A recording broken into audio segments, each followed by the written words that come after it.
قدموں کی آہٹ کو سنا تو میں نے پوچھا یہ کون ہے؟ عرض کیا گیا یا رسول اللہ یہ آپ کے غلام حضرت بلال ہیں۔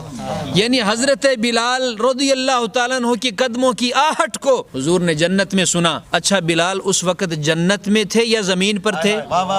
بتائیں تو صحیح۔ سبحان اللہ۔ وہ حضور جنت میں ہیں، حضرت بلال حضور کے غلام روئے زمین پر چل رہے ہیں، فرش پہ چل رہے ہیں، قدموں کی آہٹ کو مدینے کے تاجدار جنت میں سماعت کر رہے ہیں۔ ایمان سے بتائیں جو نبی اپنے غلام کے قدموں کی آہٹ کو جنت میں سن سکتا ہے وہ گنبد خضراء میں اپنے غلاموں کا درود و سلام نہیں سن سکتا؟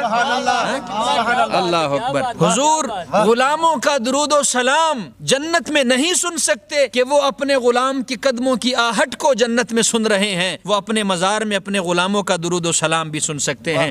میں نے کئی ایسے لوگوں کو سنا وہ بڑا میٹھا میٹھا کر کے کہتے ہیں کہ جی دی مغگران نبی تکچیر دی غیب و علم وائی بیا بے پختن ولی جبرائیل علیہ السلام جی نکڑا۔ تو میں نے کہا یہ گران کا لفظ آپ اپنے پاس رکھیں۔